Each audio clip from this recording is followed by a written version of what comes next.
इसी पर बात करने के लिए डॉक्टर राना जवाद साहब हमें ज्वाइन कर चुके हैं। Thank you so much doctor साहब फॉर योर टाइम। सबसे पहले तो हम निपा वायरस के हवाले से जानना चाहेंगे, चूँकि भारत में हम देख रहे हैं कि कई अफराद क्वारंटीन हो चुके हैं, वहाँ पर केसेस रिपोर्ट हो रहे हैं और पाकिस्तान में भी अलर्ट जारी किया गया है। सो हमें ये समझने की ज़रूरत है कि बेसिकली निपा वायरस, जिसके बारे में कहा जा रहा है कि ये जानलेवा यानी मोहलिक बीमारी है, ये वायरस बेसिकली है क्या, इसके सिम्टम्स क्या हैं, इसकी ट्रांसमिशन के हवाले से भी ज़रा बताइएगा। जी बहुत शुक्रिया। ये एक अहम मौजू है आजकल के हालात के मुताबिक। नीपा वायरस एक रिलेटिवली न्यू वायरस है, नया वायरस है जो तकरीबन 26 साल पहले हमें पहली दफ़ा मिला, और ये मिला हमें मलेशिया में फर्स्ट टाइम। और इसका वहाँ पे पिग फॉर्म्स थे जिनके अंदर बीमारी फैली, और उनको जो उनकी देखभाल कर रहे थे इंसान, वो खुद भी उसी से बीमार हुए और कुछ हलाकतें हुई। तो इस वजह से इसको ज़्यादा जब गौर किया गया या इसको स्टडी किया गया तो पता लगा कि ये भी एक जूनोटिक बीमारी है। जूनोटिक बीमारी वो होती है जो जानवरों से इंसान को लग सकती है, ये वो बीमारियों की किस्में हैं। और उसके बाद फिर ये आगे जो अगली आउटब्रेक्स के अंदर हमें पता लगा कि ये ना सिर्फ जानवरों से इंसान को लगती है, बल्कि फिर उसके बाद इंसान खुद भी ट्रांसमिट दूसरे इंसानों को करता है।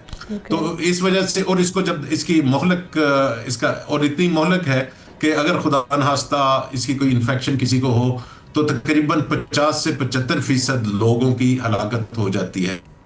यानी कोरोना से भी ज्यादा मोहलिक है। इसमें एक वबा जी जी।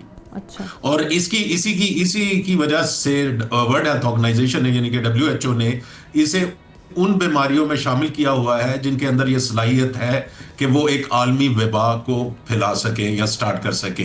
तो ये तो इसका बैकग्राउंड है। अब ये होता है, ये है कि ये जो पिग्स है वो इसका मेन रिजर्वायर नहीं है। ये चमगादड़ों के अंदर होता है नेचुरली, और ये चमगादड़ वो हैं जो जिन्हें हम फ्रूट बैट्स कहते हैं, या तो और उनकी रेंज कितनी होती है। और क्योंकि हमने ये देखा है कि जिन मुल्कों तक वो उड़ सकते हैं या वहाँ वो सफ़र करते हैं, सिर्फ उन मुल्कों के अंदर आज तक इसकी आउटब्रेक्स पाई गई हैं। तो हिंदुस्तान तो पूरा इनके रेंज के अंदर है।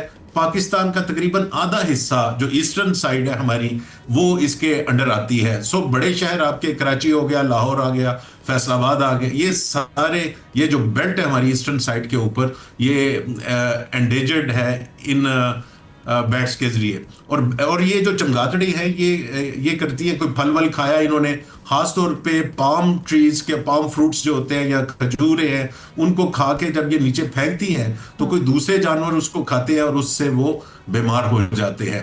तो ये इसका ट्रांसमिशन का पूरी चेन है। अच्छा, और बेसिकली इसके सिम्टम्स क्या हैं जिससे हमें पता चलेगा कि निपा वायरस का शिकार है कोई शख्स? अनफॉर्चुनेटली इसके सिम्टम में या अलामात में कोई ऐसी बात नहीं है जो स्पेसिफिकली हमें बता सके ये नीपा है या कोई और वायरल बीमारी है। इसके अंदर वही अलामात हैं जो किसी भी और वायरल बीमारी के अंदर होती हैं, यानी कि बुखार होना, सर दर्द होना, मतली होना, जिस्म में ताकत कम हो जाना, आपको थकावट महसूस हो रही है। कुछ खास जो एक्सट्रीम केसेस हैं उनके के अंदर दिमाग को सोजिश हो जाती है जिसे एंसेफेलाइटिस कह देते हैं, और उसके साथ जो झटके लगते हैं जिसमें वो होते हैं। लेकिन सिर्फ अलामात की कॉफ एंड फ्लू वाला कोई सिचुएशन है, जुकाम, नजला या खांसी, इस तरह का कोई मामला? तकरीबन जी जी, वो अलामात वही होती है, लेकिन ये आइडेंटिफाई करना बहुत मुश्किल है कि ये नीपा है या कोई और वायरल बीमारी है। तो ये तो बड़ा कॉम्प्लिकेटेड सा इशू हो गया डॉक्टर साहब। फिर लोगों को कैसे पता चलेगा कि निपा वायरस का शिकार है? हम तो देखते हैं यूजुअली लोगों को जुकाम, नज़ला या फ्लू वाले जब अलामात हों तो वो घर पे ही कोशिश करते हैं कि सेल्फ मेडिकेशन करें और इससे मामला जो है वो सेटल हो जाए।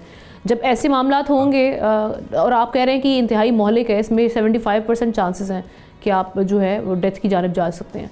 सो क्या किया जाए ऐसी सूरत हाल में? और साथ ही साथ ये कहिएगा कि जो अभी ट्रैवलर्स हैं ख़ास तौर पे, उनको ऐसी कौन से प्रिवेंटिव मेजर्स लेने चाहिए?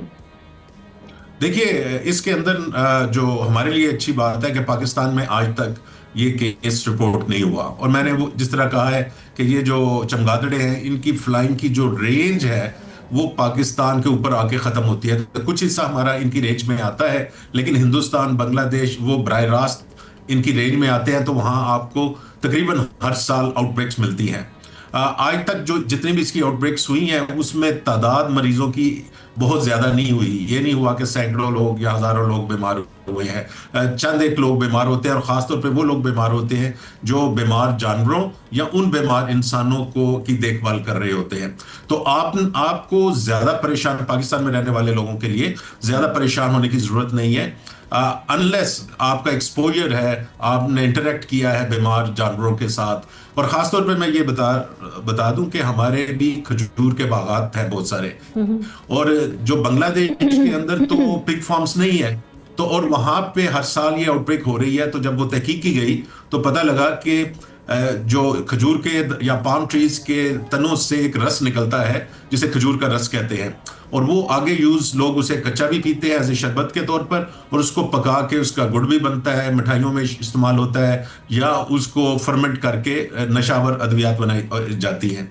तो ये जो कच्चा इसका मशरूब है, सैप जिसे कहते हैं, वो बड़ा ससेप्टेबल है कि अगर उसमें चमगादड़ का कोई यूरिन या कोई उसकी फुजला उसके अंदर शामिल हो गया है, तो जो भी उसको पी रहा होगा तो वो उसको बीमार होने का खतरा है। बाकी अगर तो रमजान भी आ रहा है और हमसाया मुल्क में ही बीमारी है, सो खजूरों से तो नहीं हमने परहेज करना ऑन अ लाइटर? नहीं जी, फल से नहीं। मेरा ये है कि आपको कोई भी फल मिले, तो अगर उसको परिंदों ने या किसी चीज ने खाया हुआ है तो वो आप इस्तेमाल ना करें। हमारे जो ट्रेडिशन है पाकिस्तान के अंदर, हम खुद भी करते रहे हैं कि बेचने वाला कहता है कि देखें इसको तोते ने खाया है तो ये मीठा अमरूद होगा या ये होगा, तो हम खा लेते होते थे। लेकिन किसी भी चीज फल को अगर किसी जानवर ने खाया हुआ है या वो जमीन पे गिरा हुआ है, तो आप कोई भी फल हो, खजूर हो, कुछ हो, उसको अच्छी तरह धो के इस्तेमाल करें। जो इस तरह का गला वला या कहीं से कटा फटा है, उस फल को आप डिस्कार्ड कर दें तो आप महफूज रहेंगे। इतना ज्यादा उसका खतरा नहीं है। Thank you so much doctor आना जवाद साहब, इस पर बात करने के लिए हमारे साथ मौजूद थे, और काफ़ी इन्होंने इस हवाले से जो अभी मालूमात हैं वो हमसे शेयर की हैं कि किन चीज़ों पर एहतियात बरतना ज़रूरी है। लेकिन अभी पाकिस्तान में इस तरह की कोई सिचुएशन नहीं है जिसमें हम पैनिक हो सकें। बहुत शुक्रिया डॉक्टर साहब। सब्सक्राइब करें और बेल दबाएं ताकि कोई खबर रह न जाए।